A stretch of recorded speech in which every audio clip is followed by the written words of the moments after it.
तो अपन page number 34 पर है, इस पर सेकंड क्वेश्चन है।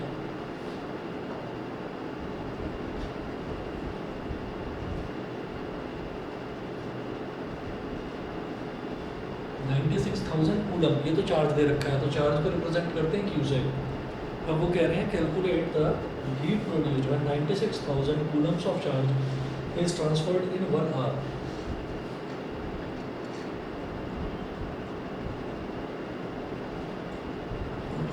टाइम दे रखा है 1 आवर, तो वो पोटेंशियल डिफरेंस ऑफ 50 वोल्ट्स। ये जो टाइम है, इस टाइम को कन्वर्ट करेंगे सेकंड्स में, कितना हो जाएगा 3600 सेकंड्स, ठीक है।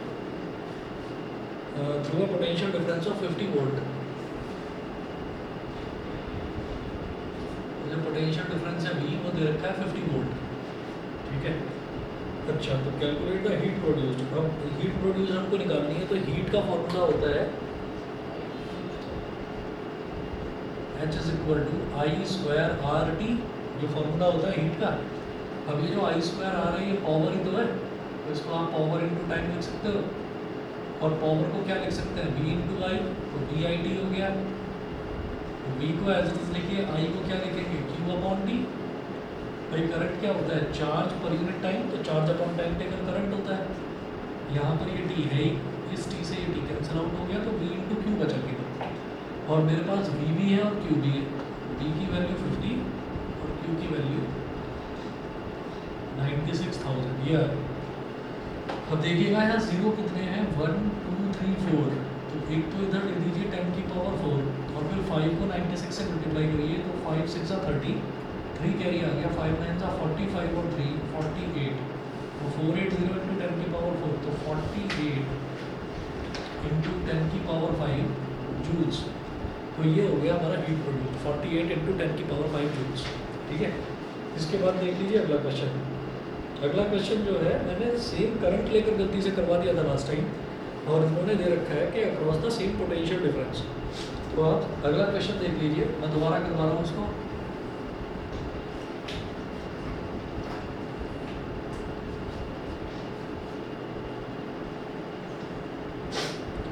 Two conducting wires of same material and of equal lengths and equal diameters, ठीक है।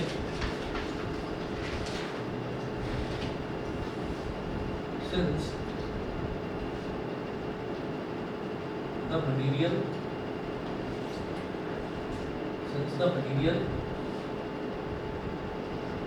length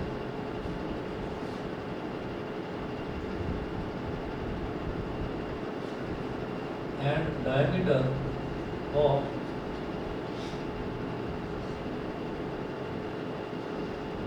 both wires are same, it means that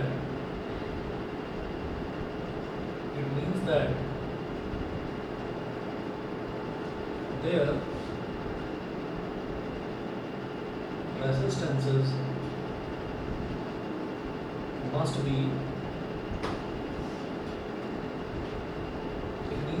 resistances must be equal। तो ये मान लिया गया कि भाई दोनों के रेसिस्टेंसेस इक्वल हो गए, ठीक है। क्योंकि रेसिस्टेंस कैसे निकाला जाता है, रेसिस्टेंस निकाला जाता है R is equal to rho L upon A। तो अगर सेम मटेरियल है तो इसका मतलब दोनों का रो सेम है, अगर सेम लेंथ है तो यानी कि दोनों की लेंथ सेम है, सेम डायमीटर है तो यानी कि दोनों का area of cross section same है। तो जब रो L और A ये तीनों ही वैल्यू चेंज है, तीनों ही वैल्यू सेम है दोनों वायर्स की, तो इसका मतलब दोनों के रेसिस्टेंसेस भी सेम है, ठीक है। दोनों के रेसिस्टेंसेस भी सेम है, तो हम ये कहेंगे let the resistance of both the wires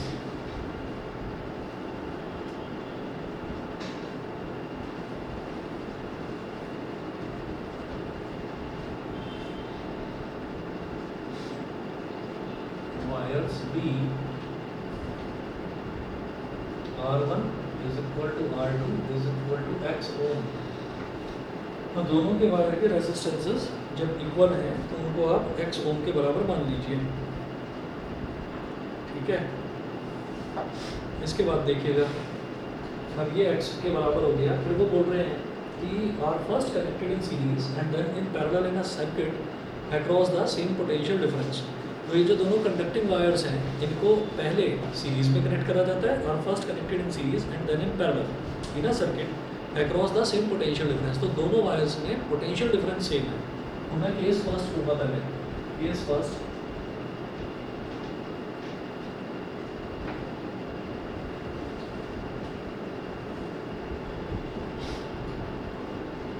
यहाँ लिखेंगे सीरीज कनेक्शन।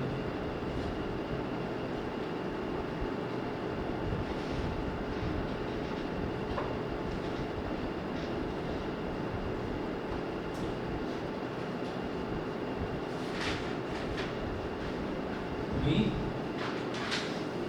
रेजिस्टेंस है X, इसका भी रेजिस्टेंस X। तो इससे निकलने वाला जो करंट है उसको हमने I बोल दिया, या फर्स्ट केस है तो I1 बोल दिया। दोनों ही केसेस में उन्होंने बोला ना सेम पोटेंशियल डिफरेंस, तो दोनों ही केसेस में हमें पोटेंशियल डिफरेंस रखना है सेम, तो वो V रखेंगे हम। तो क्योंकि पहला केस है तो इस केस में जो करंट होगा उसको हमने I1 बोल दिया। ठीक है, चलिए आगे चलते हैं। तो हमें रेशियो निकालना है, the ratio of heat produced in series and parallel combinations would be. तो हमको दोनों केसेस में जो हीट प्रोड्यूस हो रही है हमको उसका रेशियो निकालना है। ठीक है, हीट प्रोड्यूस का रेशियो निकालना है। तो क्या करेंगे, देखिएगा R कितना हो जाएगा यहाँ पर, R1 बोल दीजिए क्योंकि सीरीज में है, तो सीरीज में दोनों रेजिस्टेंसेस सीधे सीधे ऐड हो जाते हैं। R1 is equal to 2x ohms, R1 is equal to 2x ohms, ये हो गया। तो यहाँ से हम ये कहेंगे, क्योंकि उन्होंने बोला है कि सेम पोटेंशियल डिफरेंस है। ठीक है, दोनों वायर्स जब सीरीज में कनेक्ट करे गए, जब पैरेलल में कनेक्ट करे गए तो सेम पोटेंशियल डिफरेंस। तो मैं पोटेंशियल डिफरेंस वाला फार्मूला यूज़ करूँगा, मतलब H is equal to I square R T में V और R यूज़ करेंगे। करंट दे नहीं रखा है तो करंट निकाल लेंगे। तो I1 is equal to V upon R1, V तो V ही है और R1 कितना निकाला हमने 2x, तो V अपॉन 2x एंड ये हो गया। Therefore heat produced H1 is equal to I1 square R1 T, I1 square R1 T, ये हो गया। अब I1 की वैल्यू डालिए,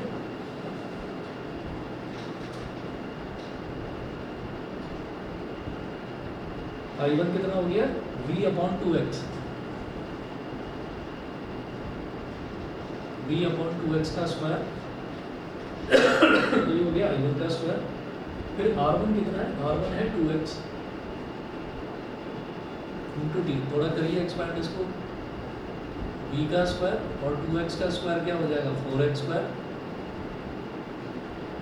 2x इंटू टी, एक x से एक x कैंसिल आउट हो गया, 2 1 जा 2, 2 जा 4, तो ये हो गया V square into 1 into T, यानी कि V square T upon 2x। तो H1 हो गया V square T upon 2x।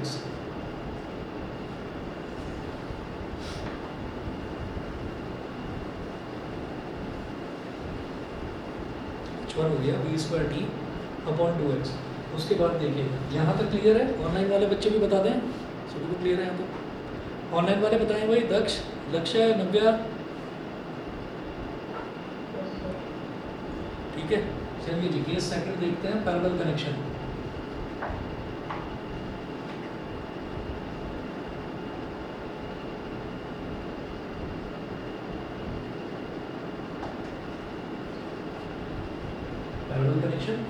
Parallel connection में क्या करेंगे, यही दोनों रेजिस्टेंसेस पैरेलल में कनेक्ट हो जाएंगे, X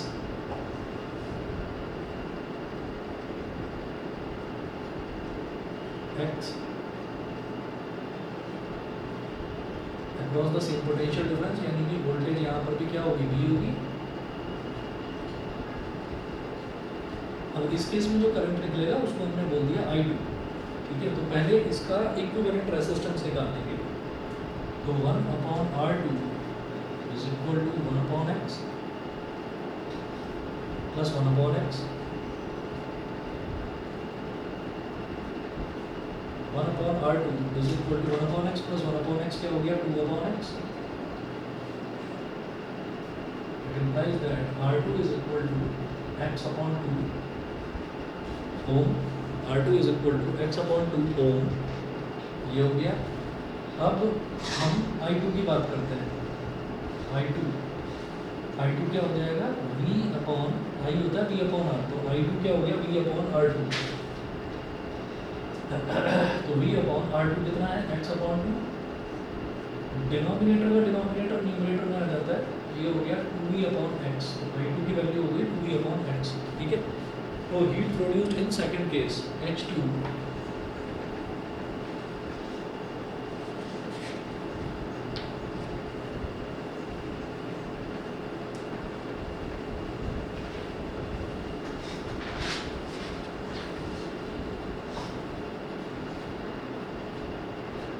H2 is equal to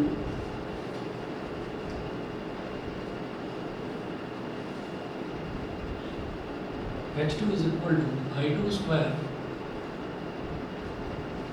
into R2 into T, I2 square into R2 into T। तो I2 स्क्वायर क्या हो जाएगा 2V अपॉन x का स्क्वायर,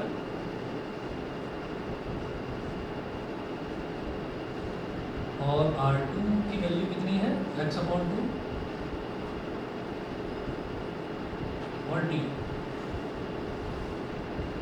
तो 2V का square is 4V square upon x का square is x square into x upon 2 into T। एक x से एक x कट गया, 2 1 जा 2, 2 2 जा 4,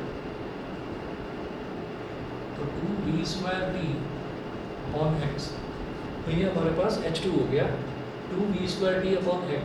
H1 हमारे पास आ चुका है V square T upon 2x, ये हो गया। जब रेशियो निकालना है देयरफॉर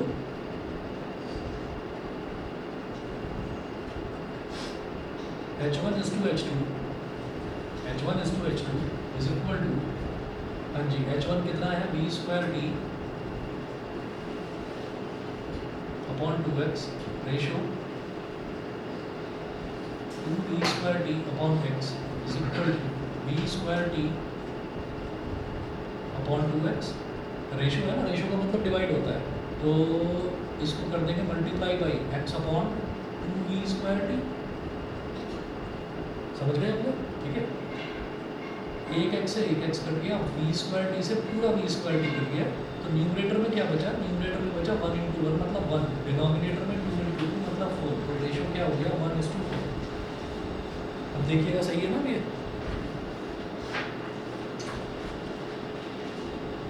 इसका आंसर है फाइनली 1:4, ठीक है जी। उसके बाद देखिएगा लास्ट में है applications of the heating effect of current. तो हीटिंग इफेक्ट ऑफ करंट की एप्लीकेशंस क्या है। पहली एप्लीकेशन देखिए, some important applications of the heating effect of electric current और गिवन बिलो। फर्स्ट है the heating effect of current is utilised in the working of electrical heating appliances such as electric iron, electric kettle, electric toaster, electric oven, room heaters, water heaters, etc. Heating wire or coil is generally made of nichrome which offers very high resistance।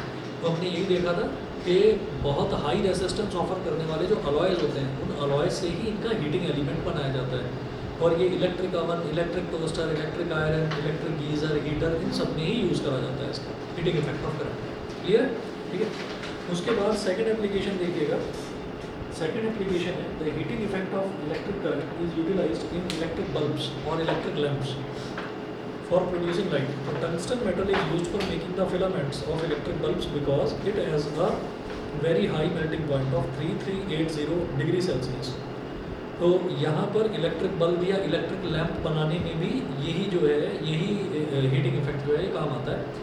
तो इसमें भी हम ये देखते हैं कि tungsten metal है। अब आप ये कहेंगे कि हीटिंग इफेक्ट से लैंप का क्या लेना देना। एक्चुअली होता क्या है कि वो जो मटेरियल होता है वो गर्म होने लगता है, और जब वो गर्म होता है तो वो इतना गर्म होता है कि गर्म होते होते वो रेड हॉट और रेड हॉट से येलो हॉट की तरफ जाने लगता है, इतना गर्म हो जाता है। तो क्योंकि उसका मेल्टिंग पॉइंट बहुत ज़्यादा है, 3380 डिग्री सेल्सियस है, तो मेल्ट तो वो होता नहीं, बस क्या है कि वो गर्म होता जाएगा तो येलोनेस की तरफ चला जाएगा, उसी येलोनेस की येलो कलर की रोशनी फैलने लगती है सारे में। इलेक्ट्रिक बल्ब में यही होता है। हालांकि अब इलेक्ट्रिक बल्ब यूज़ नहीं करे जाते, लेकिन जहाँ जहाँ पर भी आपने इलेक्ट्रिक बल्ब देखा होगा, इलेक्ट्रिक बल्ब का कॉन्सेप्ट यही है। आगे चलते हैं। If air is present in an electric bulb then the extremely hot tungsten filament would burn up quickly in the oxygen of air। So the electric bulb is filled with a chemically unreactive gas like argon or nitrogen or a mixture of both.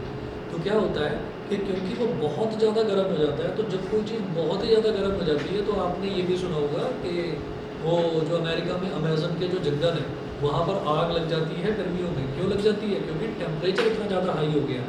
तो जब temperature एक level को cross कर जाता है, इतना ज़्यादा high temperature जब हो जाता है तो मतलब हीट हो जाने में, मतलब आग लग जाने में वो देर नहीं लगती, क्योंकि एटमॉस्फेयर में ऑक्सीजन मौजूद है और किसी भी चीज़ को हीटअप करके ऑक्सीजन के साथ मिक्स कर दीजिए तो उसमें आग लग जाती है। ऑक्सीजन का पर्पज़ ही आग लगाने का होता है। तो अब आप ये देखिएगा कि अगर बल्ब के फिलामेंट को ऐसे ही ओपनली छोड़ दिया जाए तो बल्ब का जो फिलामेंट है वो तुरंत मेल्ट हो जाएगा, जल जाएगा।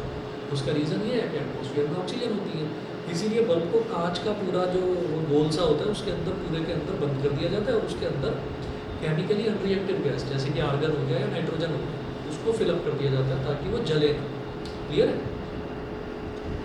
अगला देखें, the heating effect of electric current is utilised in electric fuse for protecting household wiring and electrical appliances. तो जो हीटिंग इफेक्ट ऑफ करंट है ये जो है इलेक्ट्रिक फ्यूज में भी अप्लाई करा जाता है for protecting household wiring and electrical appliances. तो पर्टिकुलरली जब शॉर्ट सर्किटिंग होती है तो शॉर्ट सर्किटिंग में आग ना लगे। शॉर्ट सर्किटिंग का मतलब ये है कि दो अपोजिट पोलैरिटी वाले वायर्स को जोड़ देना। तो जब उनको आपस में जोड़ देते हैं तो स्पार्किंग होने लगती है और जैसे ही स्पार्किंग होती है तो हीट इतनी ज़्यादा जनरेट हो जाती है। तो वहाँ पर जो हम इलेक्ट्रिक फ्यूज़ यूज़ करते हैं, इलेक्ट्रिक फ्यूज़ यूज़ करा जाता है घर की जो सप्लाई होती है, जैसे आजकल इलेक्ट्रिक फ्यूज़ ना बोलकर उसको MCB बोल देते हैं, मिनिएचर सर्किट ब्रेकर। तो वो घरों में जो मेन सप्लाई होती है ना इलेक्ट्रिसिटी की सप्लाई, उसकी शुरुआत में ही लगा रहता है।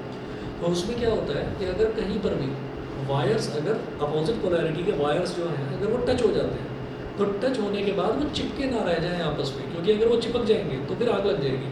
तो इस वजह से जैसे ही ऐसा होता है तो MCB डाउन हो जाती है। तो पहले क्या हुआ करता था, जब MCB जब इतनी पॉपुलर नहीं थी तब इलेक्ट्रिक फ्यूज़ यूज़ हुआ करता था कि जब ज़्यादा टेम्परेचर हो जाता था तो वो जो इलेक्ट्रिक फ्यूज़ है उसका ना मेल्टिंग पॉइंट बहुत कम होता था। तो वो जब उसका कम मेल्टिंग पॉइंट है तो जरा सी भी गड़बड़ होगी अगर घर के सर्किट में तो वो एकदम से मेल्ट हो जाता था। मेल्ट होने का मतलब क्या, वायर पिघल जाता था। तो वो वायर तो खुद पिघल जाता था, जो कि 1 रुपये का 2 रुपये का आता है वायर, वो पिघल जाता था, लेकिन घर के पूरे सर्किट्स को, पूरी डिवाइसेस को वो बचा लेता था। सेम काम MCB करती है। अगर MCB बार बार गिर रही है आपके यहाँ पर किसी भी पर्टिकुलर रूम के जो स्विचेस हैं वो काम करना बंद कर जाएं, MCB बार बार डाउन हो जाए तो समझ लीजिएगा कि कहीं ना कहीं वायरिंग में कुछ ना कुछ गड़बड़ है। ठीक है, जब गड़बड़ होती है तो तभी MCB गिरती है। आप ये काम वैसे भी करके देख सकते हो, 2 वायर लेकर, जो आपका कोई भी सॉकेट है उसमें 2 वायर लेकर उसको ऑन करके उन दोनों वायर्स को आपस में चिपका देना, तो आग नहीं लगेगी घर में। बस MCB एक हल्का सा स्पार्क जनरेट होगा और उस पर्टिकुलर स्विच की जो MCB है वो MCB डाउन हो जाएगी। हमारे यहाँ पर भी घर पर ये एंट्री नहीं लगी हुई है, आप सबके यहाँ पर भी एंट्री पे ही लगा हुआ होगा, एक बोर्ड होता है उसके अंदर बहुत सारी MCBs होती हैं।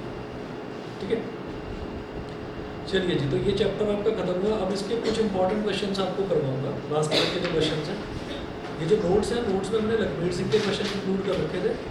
अब कुछ क्वेश्चंस मैं करवाता हूँ आपको जो लास्ट ईयर एग्जाम्स में आ चुके हैं, उसमें से करवाता हूँ। 1 मिनट वेट करिए।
न्यूमेरिकल्स जो है वो सबसे ज़्यादा आपका फिजिक्स में ये वाला चैप्टर हो गया इलेक्ट्रिसिटी वाला, और एक जो आपका मिरर वाला जो लाइट वाला चैप्टर है इसमें से ज़्यादा बनते हैं।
चलिए जी एक क्वेश्चन देखिएगा, 5 resistors are connected in a circuit.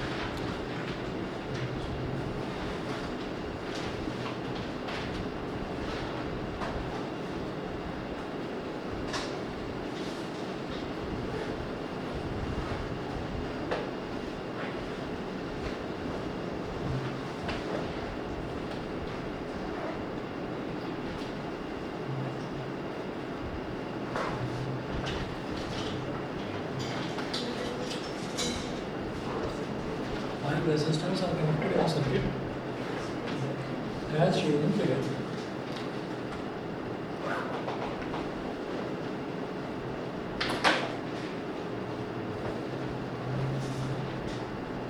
Five resistors are connected in a circuit as shown in figure. Full stop. Find the emitter reading when the circuit is closed.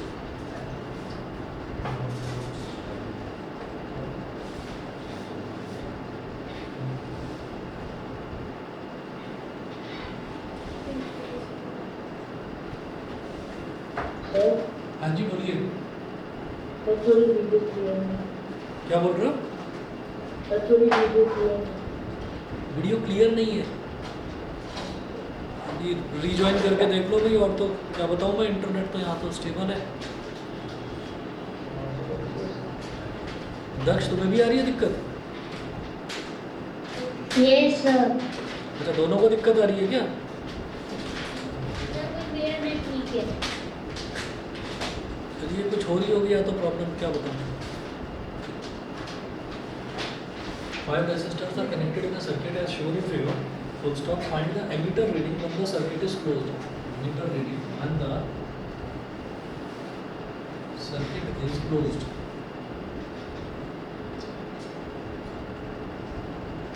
Emitter reading when the circuit is closed. Full stop.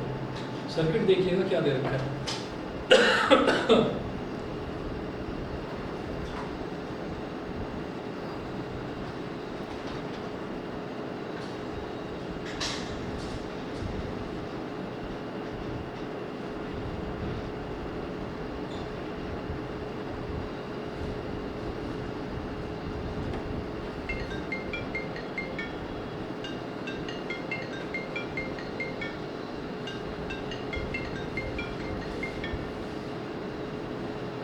Hello,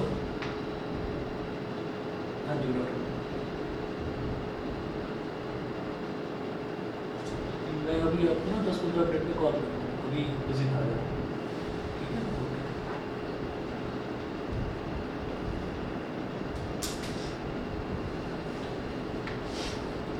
तो ये दे रखा है circuit.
ये पूरा circuit दे रखा है। अब वो ये पूछ रहे हैं आपसे कि find the 5 resistors are connected in a circuit as shown in figure. Find the ammeter reading when the circuit is closed.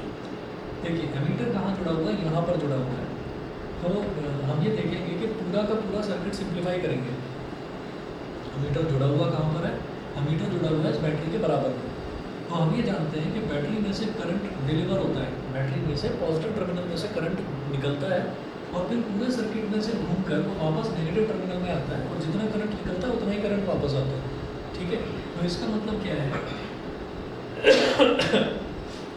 कि ये जो आई है ये एमीटर में भी आई ही करंट जाएगा, आई निकलता है और घूम फिर के डिस्ट्रीब्यूट होता है सब जगह, लेकिन फिर एडअप होकर वापस हमारे पास आई ही आता है करंट। तो एमीटर में भी करंट आई ही आएगा, तो मुझे पूरे सर्किट का करंट निकाल लेना है। जो पूरे सर्किट का करंट होगा वही एमीटर की रीडिंग होगी। ठीक है ना, तो अब आप ये देखिएगा, अब मुझे ये देखना होगा कि यहाँ पर कौन सा जो रेजिस्टेंस है वो सीरीज में और कौन सा पैरेलल में। तो अगर मान लीजिए मैं नोड डी की और ई की बात करता हूँ, डी और ई की अगर मैं बात करता हूँ तो डी और ई के बीच में R1 और R2 ये दोनों के दोनों एक के पीछे एक जुड़े हुए हैं, यानी कि सीरीज में। ठीक है, अच्छा, और डी ये वाला जो रेजिस्टेंस है R1 और R2 ये दोनों सीरीज में है। तो हम यहाँ पर ये कहेंगे here R1 and R2 are in series, R1 और R2 ये सीरीज में है। तो इसको आप क्या बोल दीजिए, इसको आप बोल दो हमारे पास क्या क्या है, R1 R2 R3 R4 R5, तो R6 बोल दीजिए ना, रेजिस्टेंस दे देते हैं R6। जब दोनों सीरीज में है तो हम ये कहेंगे R6 is equal to R1 plus R2, R6 is equal to 3 plus 3।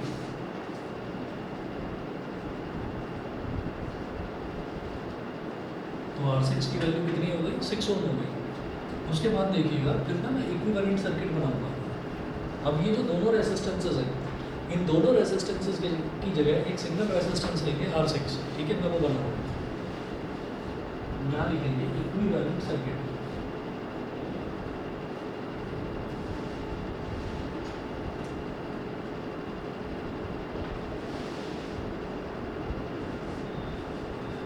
Equivalent circuit, तो इसमें ये ऊपर वाले दोनों रेजिस्टेंसेस की जगह सिंगल रेजिस्टेंस आएगा।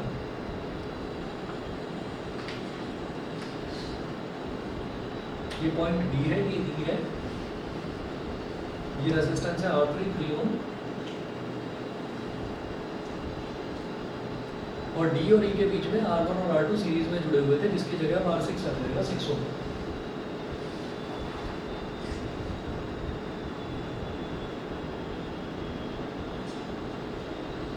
R6 आ गया 6 ओम का। फिर यहाँ से निकालिए रेजिस्टेंस है R4 0.5 Om.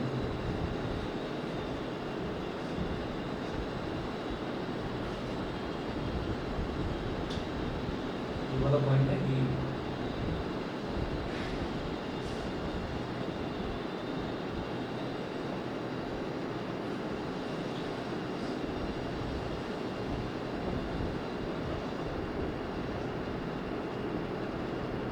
R4 is 0.5 ohm.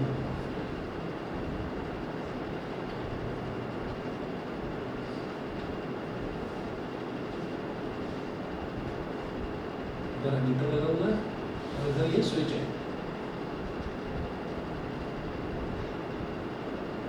R5 भी 0.5। अब हम क्या देख रहे हैं यहाँ पर, अब यहाँ पर देखेंगे कि ये जो R3 और R6 है ये दोनों के दोनों पैरेलल में है। तो अब दोनों का पैरेलल कॉम्बिनेशन निकाल लेंगे। ठीक है, यहाँ पर लिखेंगे लक्ष्य। अभी वीडियो ठीक दिखाई दे रही है, ब्लर आ रही है मुझे? चलो देखता हूँ भाई, मैं ही रिस्टार्ट करके देखूँगा क्लास के बाद फिर सिस्टम। चलिए कोई नहीं, R3 और R6 ना हो।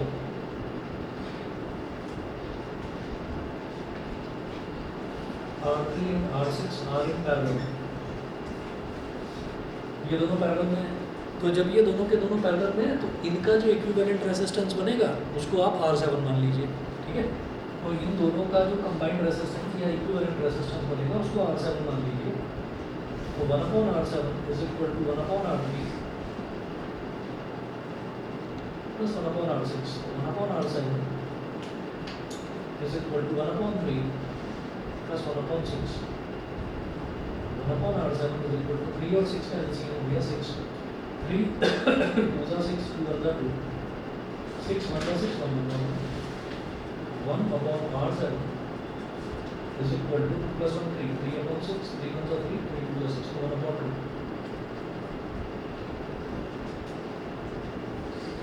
It implies that R7 is equal to 2 ohm. तो R7 कितना हो गया? 2 ohm हो गया. यानी कि ये जो दोनों पैरेलल रेसिस्टेंसेस हैं, इन दोनों की जगह एक सिंगल रेसिस्टेंस लिख सकता हूँ मैं 2 ohm का. ठीक है. अब देखिएगा, फिर से लिखेंगे इक्विवेलेंट सर्किट.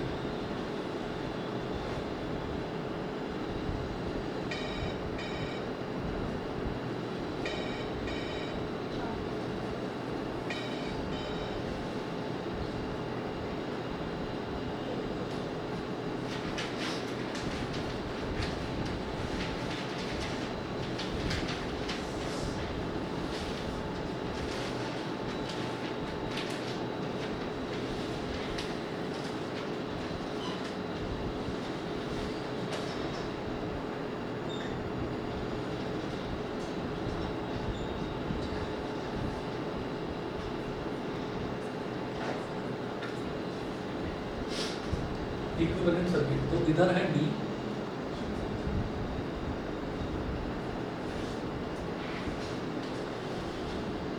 इधर है E, तो ये हो गया 2 ohm. यहाँ लिख दीजिए R7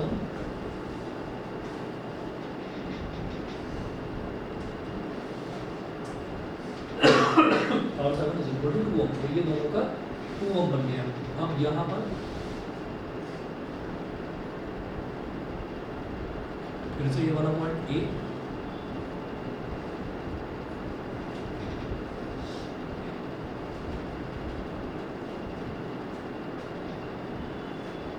और D और E की जगह 2 ohm आ गया.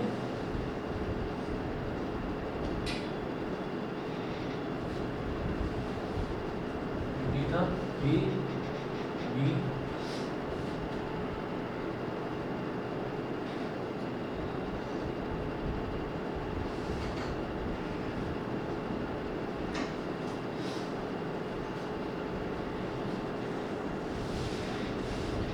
देखिएगा यहाँ से करंट जैसे आई निकल रहा है, तो यही करंट ये रेसिस्टेंस 1 2 और 3 तीनों रेसिस्टेंस एक के पीछे एक जुड़े हुए हैं. तो पैरेलल में नहीं है, ये सीरीज में. जब रेसिस्टेंसेस एक के पीछे एक जुड़े रहते हैं तो वो पैरेलल में ना कहलाकर वो सीरीज में कहलाते हैं. तो ये सीरीज में है रेसिस्टेंसेस. हम लिखेंगे now R4 R7 and R5 are in series. ये सीरीज में है. Therefore capital R is equal to R4 plus R7 plus R5. R is equal to 0.5 plus 2 plus 0.5. R is equal to कितना हो गया? 3 ohm. तो पूरे circuit का equivalent resistance 3 ohm आ गया. पूरे सर्किट का रेजिस्टेंस. पूरे सर्किट का वोल्टेज कितना है? 3 वोल्ट. तो हम ये कहेंगे by Ohm's law,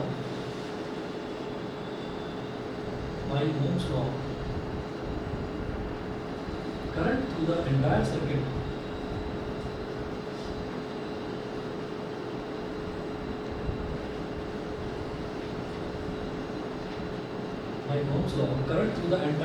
is I is equal to V upon R. ठीक है. तो पूरे सर्किट का वोल्टेज कितना? 3 वोल्ट. और पूरे सर्किट का रेजिस्टेंस कितना? 3 ओम. तो 3 से 3 कट गया, ये आ गया 1 एम्पियर. तो जो पूरे सर्किट का करंट है वो 1 एम्पियर है, और जो एमीटर है वो भी तो वोल्टेज सोर्स के बराबर में ही जुड़ा हुआ है. तो reading of the ammeter is 1 ampere. Reading of the ammeter is 1 ampere. इसकी एमीटर की रीडिंग कितनी हो गई? 1 एम्पियर. बेटा क्या हो रहा है? मेन गेट सामने दे बोले ना घूम गया. घूम के आ गए, नहीं बस मैंने एंट्री कराया आ गया. फिर रोका नहीं. क्या 10 मिनट से वहाँ खड़ा रखा है, एंट्री करके नहीं वहाँ पे आने नहीं दे रहे, बोल रहे मेन यहाँ से आओ घूम के सारे इस वाले गेट से। और लोग भी खड़े हैं आ रहा है वो तो आरवे की तो आता भी एंट्री मैं तो रिक्वेस्ट एंट्री है। आ गया, मैं वहीं खड़ा हूँ आरए के सामने, वो एंट्री नहीं कर रहे थे और आने नहीं दे रहे वहाँ से, मना करते वहाँ से नहीं आना। चलो हो जाएगा 1-2 दिन में, ठीक है। बैठ तो जाओ। रीडिंग ऑफ द एमीटर ये बन गई है, ठीक है, आंसर देख लो। ठीक है जी, इतना करिएगा और बाकी अगला चैप्टर बता देना फिर कौन सा स्टार्ट करना है साइंस साइंस में तो बताओ साइंस में कौन सा कोऑर्डिनेट कंट्रोल एंड हाँ ठीक है वही करवा दूँगा स्टार्ट। चलिए जी, अच्छा कल भी मैं क्लास ले सकता हूँ तो मैं आपको ना टाइमिंग बता दूँगा, ठीक है, मैं बता दूँगा। और वो सुना भी दोपहर में रखूँगा ऐसे 11-12 बजे के आसपास, ठीक है। चलिए जी, ओके।